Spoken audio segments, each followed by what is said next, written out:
Okay, I think we are on. All right, folks. So I guess we're gonna get started right at the top of the hour. So my name's Lev Lasokin. I'm with OutThink, Head of Technology and Analytics, and I am here with Urmas Amaset, who's the the head of information security at Epiroc. So Urmas, thank you for taking the time. Happy to be here. Thanks. Awesome. So we're going to talk about a range of topics around managing security at a I was going to say manufacturing giant, but like a large manufacturing company. But before we get into that, maybe we can talk a little bit about you, Ormas. How does one become a CISO at a big distributed manufacturing company? What was your path to get here? I wasn't completely straight. I didn't know that security was the thing I was going to end up in. I started at tech support, digital equipment back in the day. So that's how old I am.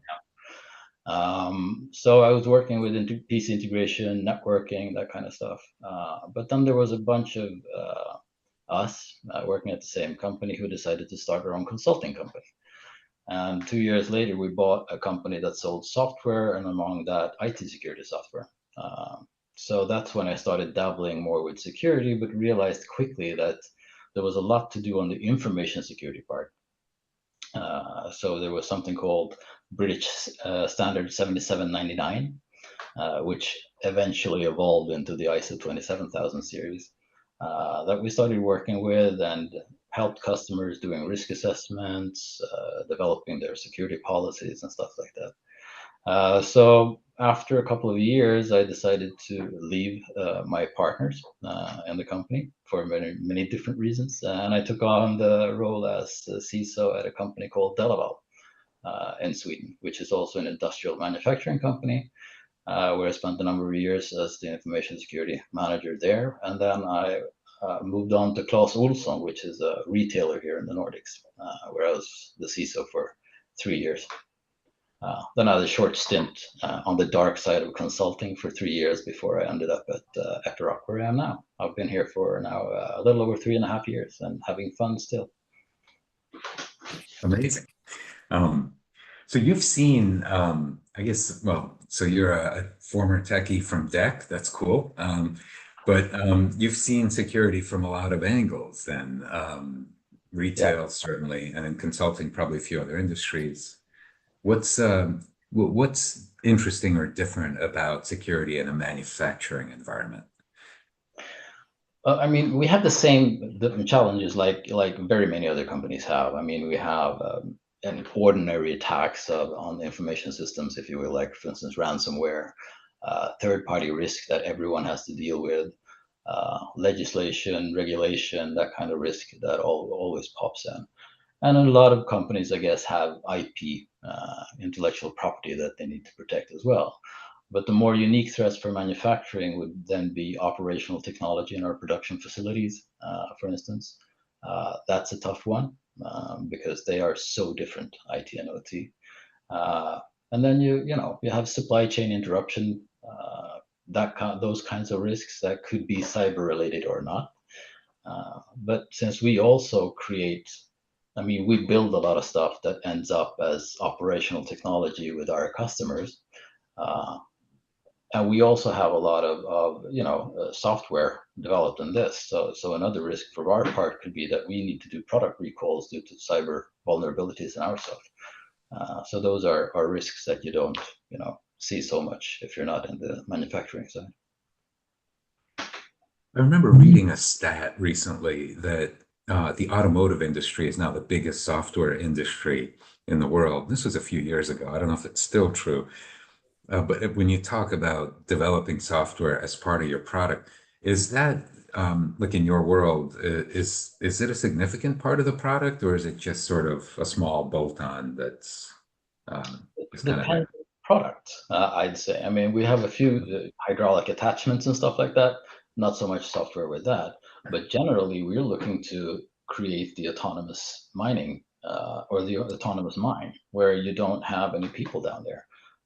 All the things are done autonomously, and that requires lots of software, lots of integration, lots of solutions to make sure that these screw crams and what they are, the blasting, everything is done without human interference. Uh, that's a lot of software. Imagine. Wow, there's a lot of arguments here. I'm based in New York and Appalachian Mountains here in the US. A lot of coal mining, and I've been to some of those coal mines myself, actually. A lot of political debate about closing coal mines, but your comment about autonomous puts that in a different perspective, doesn't it? Yeah, but I guess the coal mines are about sustainability as well, fossil fuel and whatnot. But there's a lot of money to be saved as well if you have autonomous mines, because especially with the electrification that we're looking at in our industry as well. So instead of having diesel powered, vehicles down there, they're electrified. So with no people and no diesel fumes down there, you don't have to ventilate as much either. So you basically save a lot of money and energy on doing this. So which makes it more sustainable as well, obviously. Yeah. Yes, that makes sense. Well, and maybe we come back to that a little bit later. Just there's a whole thread of perhaps discussion about the difference between the product-based OT that you're building for your customers versus the IT that you're managing yourselves. Um, but just kind of to come back to one of the issues that we discussed earlier about kind of engagement with the business, right? So the business leadership. And the first question that I would ask there is who are the people in leadership at Epiroc that you're most engaged with about topics of security? Well, first of all, I report to the CFO, so that's a pretty good place to be. That's where the money is. So he gets involved automatically a lot.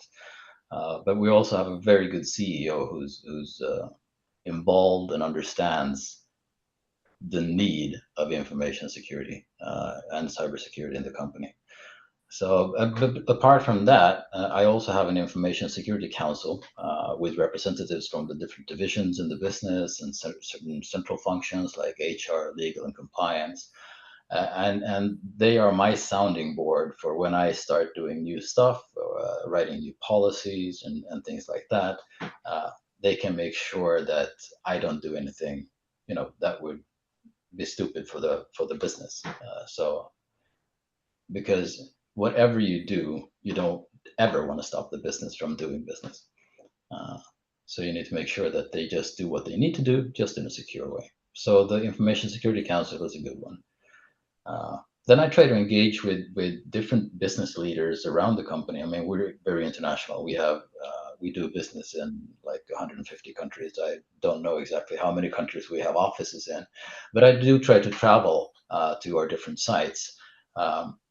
Partly to understand the business better, but also to have a chance to evangelize information security a little bit, and also tell them that we're actually a support function. We're there to help them. We're not there to stop them from doing stuff.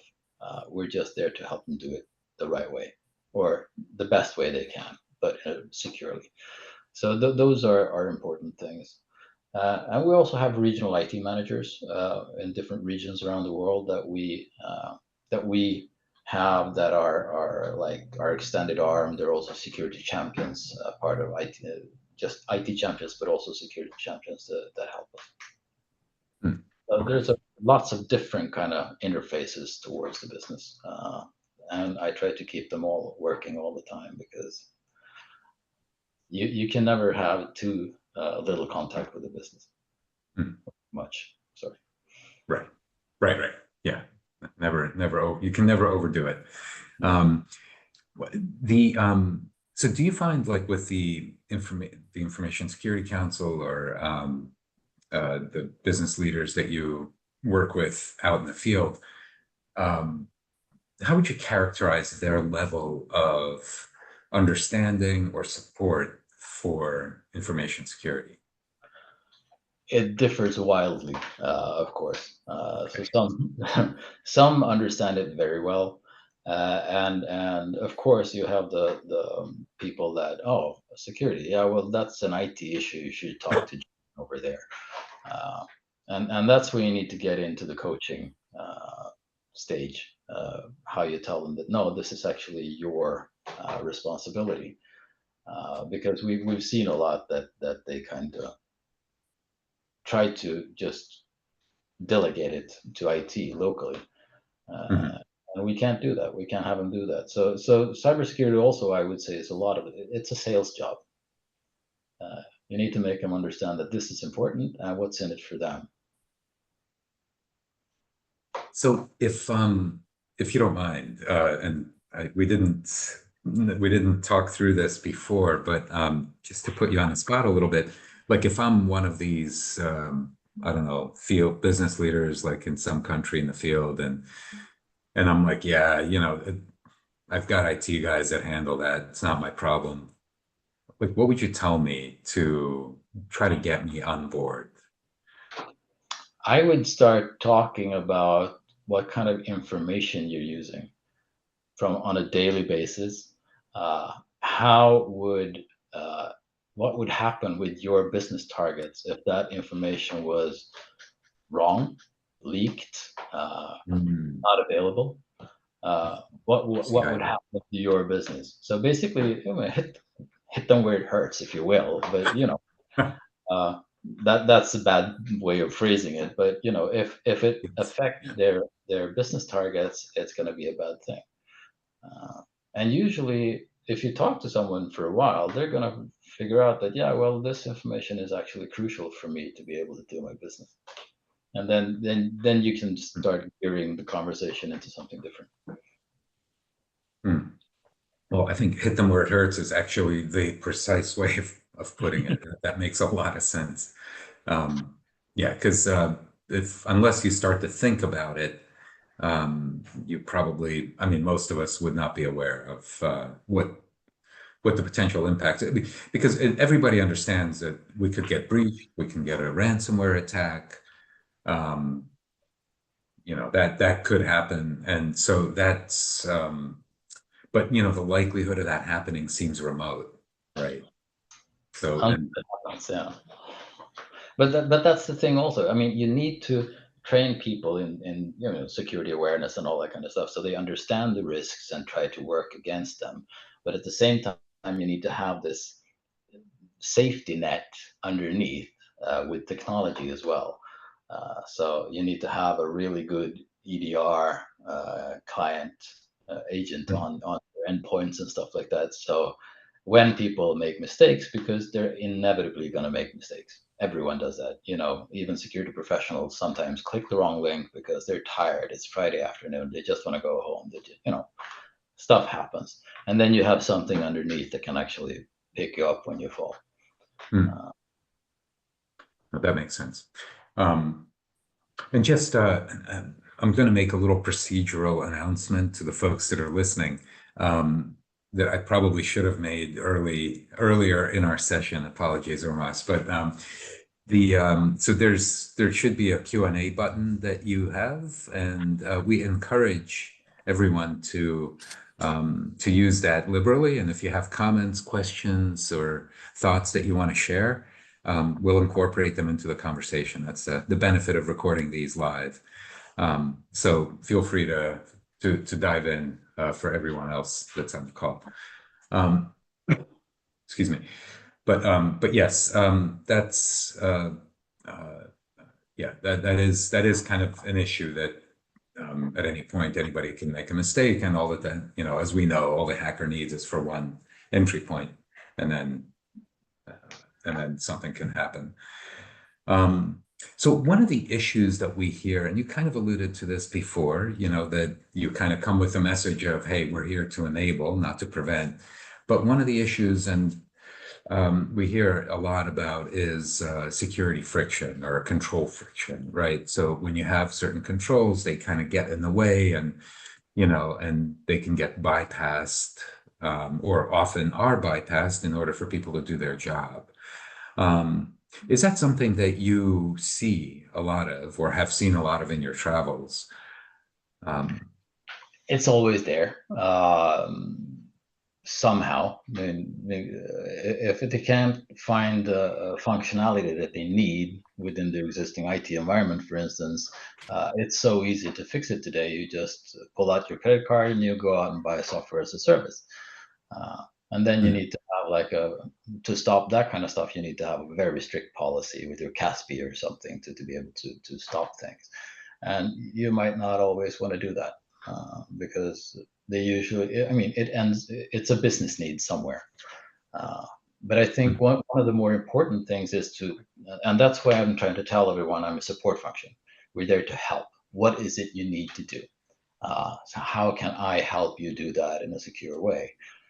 So, for instance, I will never write a policy or an instruction that I wouldn't want to follow myself.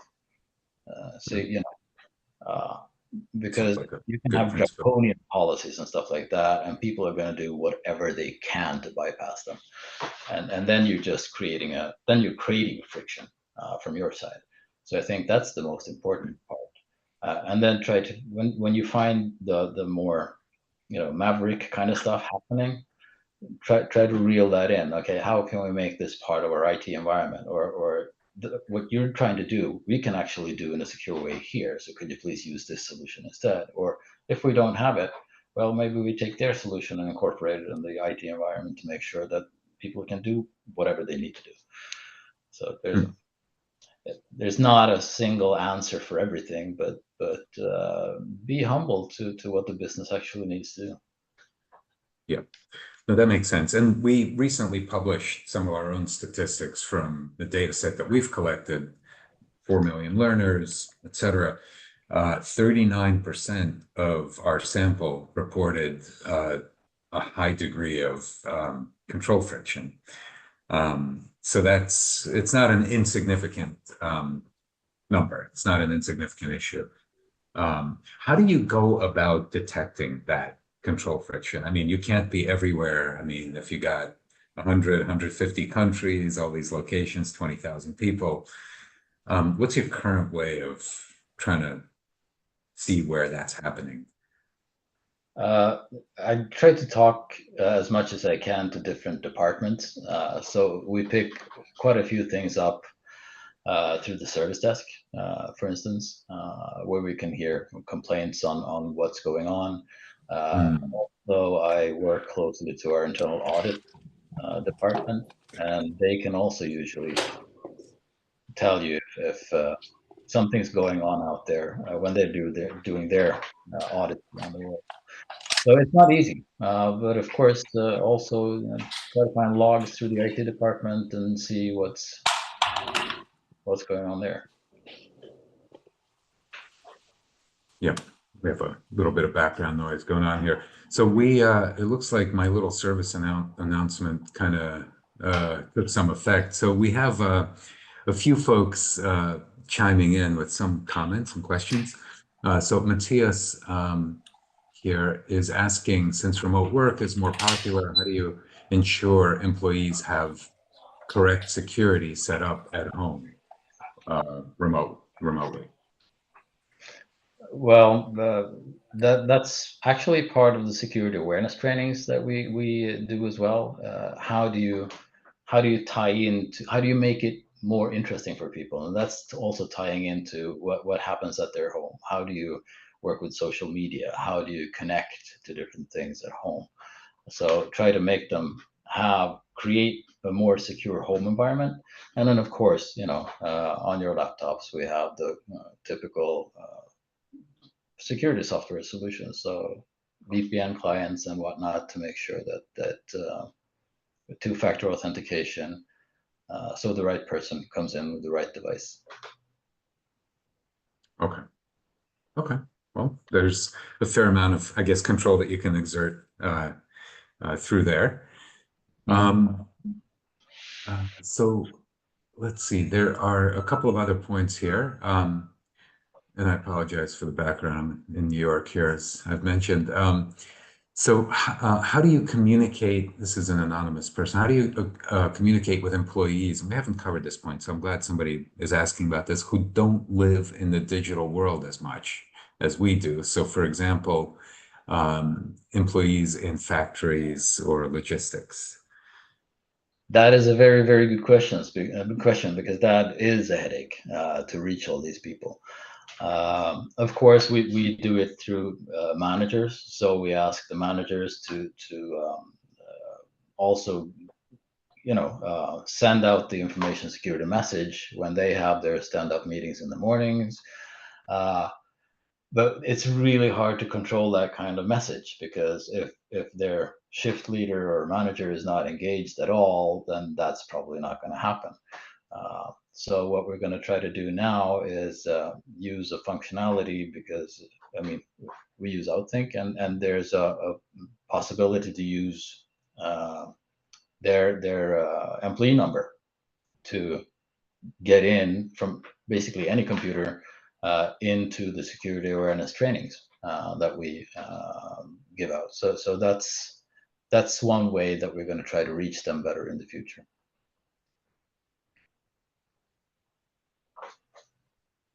Nice. I had to mute myself because of background noise. So no, that totally makes sense, and it's an issue for a lot of folks that we hear with non-IT workers. Um, so another question here. I'm going off of away from the questions that I had just to kind of cover the points that are being raised. So Chris is saying about draconian policies. How do you explain policies that have to be draconian, that are tough, I guess, and introduce friction to working lives because regulations require you to do certain things? Well, that's a different story then, because then it's a regulation or something that we simply need to fulfill as a company. And I can see that, yeah, that's going to create friction. I mean, GDPR created friction. Look at what everyone's doing nowadays with the GDPR. You have the cookie policies and whatnot. So you need to, before you can start reading a website, you need to click like 15 times to make sure you don't get too many cookies or whatnot. So that, I would argue, that's security friction as well. But then it's easier because we can't do business if we don't follow these regulations or the legislation. So I don't think that's a huge problem. But sometimes you may need to have stricter policies than you maybe would want. But then you motivate that with risk.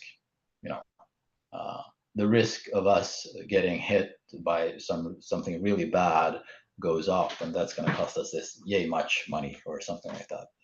So I always try to base uh, pretty much everything I do on risk. Uh, Yeah. Yeah. So if you can explain the risk and what that policy, I guess, is trying to prevent from a risk standpoint, then you can frame it that way. yeah.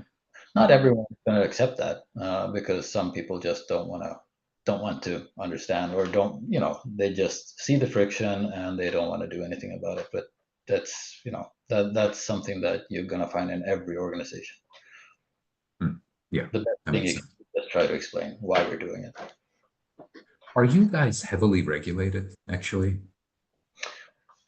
Not very yet, but there's something coming in the EU called the Cyber Resiliency Act, CRA, which is going to uh, make life interesting in 3 years, because they are going to set a lot of regulation around if you have a digital part of your product, which we do, and we have software for most of the stuff. Then you're going to have to, have secure development. You need to have security by design, privacy by design, all that kind of stuff, and you need to be able to show it. Uh, and that also includes being able to have patches available for all the software. If you find vulnerabilities, you need to be able to quickly announce them both to your customers and also to national certs and stuff like that. So there's a lot of stuff happening on that part as well. So we are going to become more regulated when it comes to cybersecurity than we've been before. Definitely. Mm. Yeah, and I guess if part of your product is software, then that exposes you to the regulations of your customers. Oh yeah. I mean, Yeah. so our customers, some of our customers are going to be NIS2 regulated, and we have DORA, so lots of stuff coming out. So yeah, we're going to get hit by a few of those as well. Hmm. So the regulation question from Chris is going to become a bit more relevant with time, I suppose. Um, So yeah. so coming back to, I guess regulation breeds compliance, and compliance is kind of I've discovered in the security, human-centric security space, it's a bit of a controversial topic. So, what's your take on compliance-driven security? Um, It yeah. doesn't work. Uh, Okay. that's no, but you can use compliance definitely as a driver, and I can use that too, because we need to comply with these regulations, this legislation. We need to do stuff, but if you reduce it to just being compliant, then it's just going to end up in a check in the box exercise. And if you look at security awareness, for instance, you'll track participation and produce documentation to show that you're compliant. But is that, just that they have participated, does that actually say that they're better off? Are they more secure? I doubt that. So again, if you base your work on risk, uh, and do the things you need to do to secure your organization from different cyber threats, I think I would say that you're 80% there when it comes to being compliant with pretty much whatever regulation they throw at you. Then there's 20%. There's some stuff that you're going to have to do that is specific for that regulation. You might need to have certain documentation in place or something like that. But just basing your security and compliance, I think, is a bad idea. Yeah. But I mean, because uh, I can find a typical example is that every company, if you're a larger company, have some kind of code of conduct. And every year you have this code of conduct training that you have to go through because that's something that you need to do for compliance. And this is not a targeted training for specific people that they get those specifics of the code of conduct. No, everyone has to go through this 45-minute, 60-minute clunky thing. And does that make people more secure or following the code of conduct? No, I think you actually can demotivate people a little bit by doing things like that. And companies that I've talked to, they've had the code of conduct training people ask them, how do you get so good results on your security awareness trainings? Why can't we have that? Well, there's a different. We have micro learnings, and you sprinkle them out, and you don't have to do those 45 minutes in one go and stuff like that. So I think that's one way compliance driven stuff can look, which I don't think is good. So this actually gets us to the topic. One of the topics that I really want to make sure that we cover with you is kind of this notion of engagement and getting people really engaged in the training. So yeah, if you just look at completion rates and participation rates, yeah, that doesn't really tell you much, right? So you want to go a little deeper into looking at engagement. And are people really engaged in the content and are they getting it, right? How do you look at that?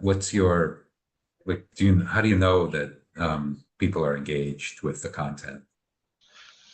Well, first of all, I mean, you need to give them the possibility to be engaged. So, for instance, as I said, targeted trainings are important because if you work as a software developer, you may not need the training in business email compromise because that's mostly targeted to financial divisions and stuff like that. Same as they don't need to know about secure software development. They don't care because they're not working with it. So make sure that the training that you get is relevant. Uh, make it matter. And you can do that also by preferably pulling in, okay, what kind of incidents or near misses have you had in the company? Because then you get a storytelling part as well, which is, usually a very good thing to have. You can tell a good story about something that people remember better, and it also tied to your company. And as I've talked about when working from home, try to find trainings that also matter in their personal lives. How do their kids stay safe on social media and stuff like that? Just to catch the interest. It might not be something that's extremely important for your work, but it raises your security awareness level and makes you become more part of the security culture that you're actually trying to build. And also, I mean, follow up, try to get feedback from your employees on the trainings that you send them. If they think that they're bad, then you need to think of something else. And also, we being a very international company, you also need to look at the cultural differences. What might work in parts of Europe with humor might not work at all in parts of Asia. They're just going to think that you're not serious. Uh, so there's a lot of targeting going on here, and a lot of tweaking before you get it right. And we're definitely not there that we can say, oh, we have the recipe. But we're learning as we're going along. Hmm. Well, and humor is a risky thing. It's hard to get it right. It Um, is. But it that's can be really funny sometimes, and I can appreciate that. But I realize I've also seen stuff that I could never send this out because some people will simply not get it and not think it was fun at all, and then you end up alienating people instead, and that's not good. hmm, yeah. No, and we have these conversations with a lot of folks in the industry about engagement. How do you get more engagement? Um, the conversation that we had with one of our other customers last week, who are seeing a lot of engagement in their environment. Um, it's very important to us, and the thing that stands out, it seems, is exactly the point that you were making earlier about making it matter, making it relevant, and kind of targeting the content. So we very much on the same page and in agreement on that approach. One of the other questions that we got here was from Rosita, and I'm not trying people's last names, I'm just going with first names. Um, so as a CISO, I understand, and this is related to the topic we're discussing, so I kind of left it for that. As a CISO, I understand that staff or employee awareness is very utmost importance, and we need to get them trained. However, mistakes still happen. What's your opinion if we tie human error to their annual performance review? Will this reduce, if not eliminate, human error? Is that something you've tried or? No, and that's no, I don't think I would like to try that either, because basically we're looking at punishing people for making mistakes, and I don't think that's a good idea. Hmm. That's one way of reading it. I would like to. One thing I would like to have in the performance review of the managers is basically that make sure that your team and your teams do all the security awareness trainings, because that's like a positive thing to make sure that they have their bonus is dependent on whether people actually do the trainings. But saying that, well, sorry, you clicked on five phishing links, we're gonna cut your bonus from the promised 15% down to 4 because you failed.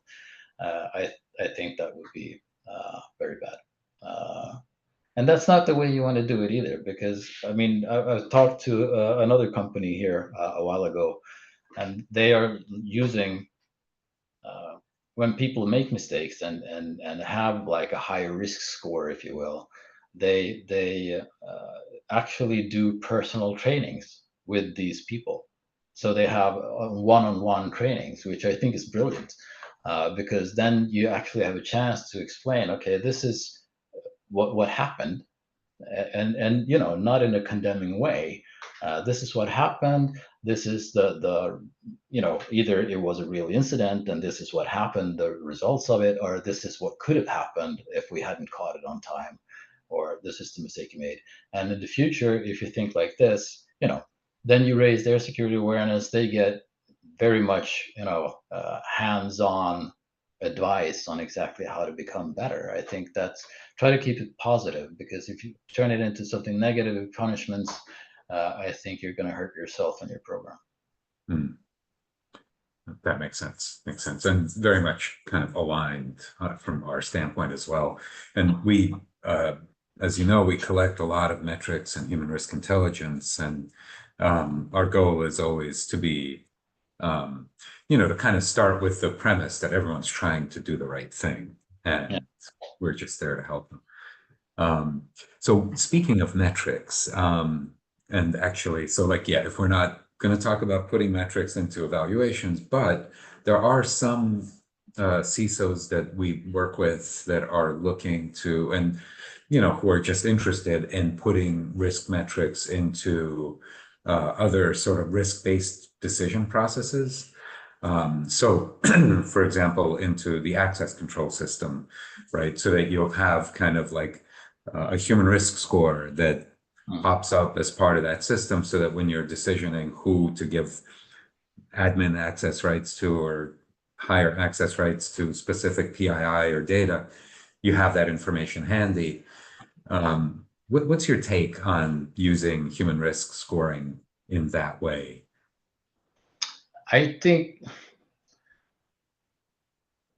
well, you have to do a lot of bad things to stop someone from being elevated in privileges and stuff like that. You basically, I would say that you would need to almost doing willingly or intentionally doing bad things to stop people from doing other jobs or doing their job.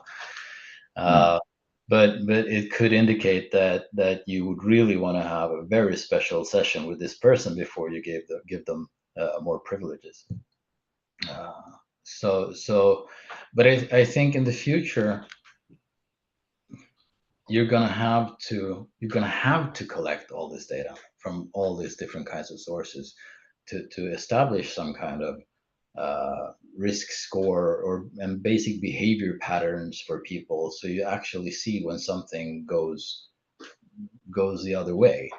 Uh, and you can make this as advanced as you want to, depending on how much time and money you have on your hands. But um, you can start looking at when do people work, what time of day, are they in the office, are they swiping their cards in weird places at weird times, are they trying to access information that they usually shouldn't, and are they doing that off hours and stuff like that, to build the first you want to build some kind of baseline and then see if people start deviating from the baseline with anomaly checks and whatnot. And you can use so much data to do this. And I think that's where we're going to end up, because we're just in the beginning of that part now. Pulling data from EDR, XDR clients, pulling data from the phishing simulations, pulling data from all kinds of places. Uh, Mhm. Now, it's not very hard with today's technology to put like some kind of machine learning, AI, whatever you want to call it, around that, and start firing off insider risk alerts when people do.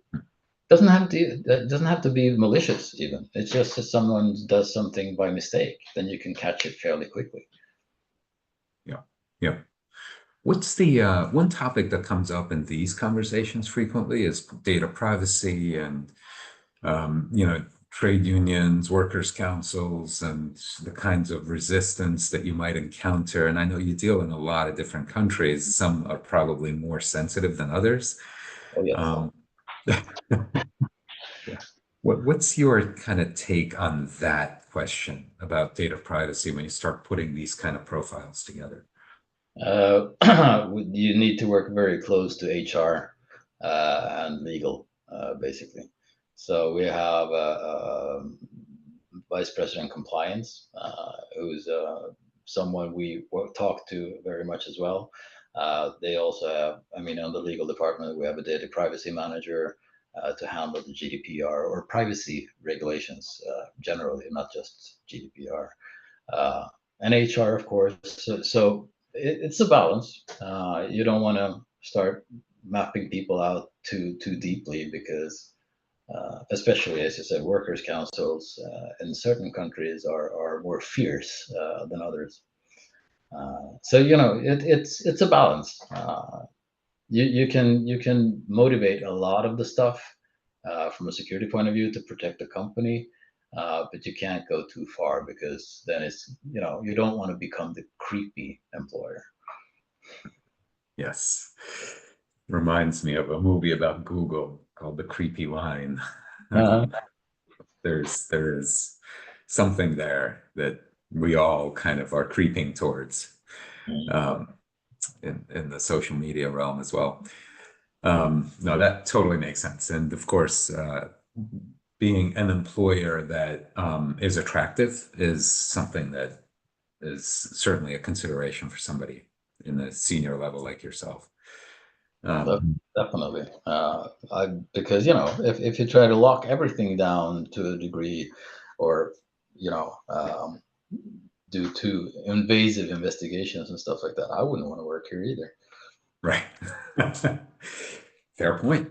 And it comes back to the point that you made about never make controls that you wouldn't want imposed on yourself. Yeah. So that totally makes sense. Um, so the last point that I had, and there are a couple other questions that have come in that we can get to, hopefully. Even we might run a couple minutes past the 10, well, for my time zone, 10:45 a.m. But so with your kind of engaging with your business counterparts, I mean, one of the pieces of conversation there is what's the business case, right? Of doing security at all, and then doing human risk management, kind of the human-centric security. And I guess one of the elements of that business case is certainly making it a good place to work. But what other kind of big stones or elements of the business case come to mind for you? Um, The first one is risk. Always risk, because that's where I always start. Any security investment has to mitigate risk, and human risk management aligns with the organization's goal of minimizing operational risks and stuff like that. So that's a yeah, given. Uh, Cost savings. You can't say that you're going to save a lot of money, but you're doing this to avoid incidents, security incidents of different kinds. And if you have them, if you don't do the training, you're most likely going to have more security incidents, and that's going to cost you. It can be fines, legal fees, remediation expenses, stuff like that. But also it's a part of the whole security strategy. So you have to position this as an approach to enterprise security, because when you're mapping human risk, is just as important as managing technological risks or other process related risks, or whatever you want to do. And also, something that's important to me and our company is that some of my primary goals with security in the company is to be a trusted partner to our customers, and also, of course, to our business partners. So to tell them that, show them that we do take security seriously. If you entrust us with some of your data, we are going to take care of it. We're going to protect it. We're going to do good stuff with it, and we're going to give it back to you, with some added value. So we want to use security as a competitive differentiator. yeah, And how are you going to do that if you don't handle the human risk as much as you do the other risks? yeah, So I think that's extremely important. We're talking very much about safety and sustainability within the mining industry, and what we sell. But I would argue that you can't have that. You can't have safety and sustainability without security anymore, because it's all dependent on software and the kind of solutions that we have. So cybersecurity is going to be an underlying part of it. So you're not getting away from it. So this is super important. makes a lot of sense actually. yeah, from a safety standpoint, for sure. And that's kind of, it's interesting how certainly in construction industries, and I've seen, we work a lot with construction industries as well. I mean, safety is paramount. It's like job one. You have to ensure safety, Mm. and and I think for those industries, they think of security along very much the same lines that you just described, Ormas. It's just a must. And so it's interesting that you put it that way, because that does kind of reframe the problem. Um, so no, that makes sense. These are all really good points. I'm going to come back to a couple of the questions that folks have asked here that I didn't get to before. Excuse me. Um, can you share a few examples where feedback from employees helped you improve policies or improve security? Does that ever happen?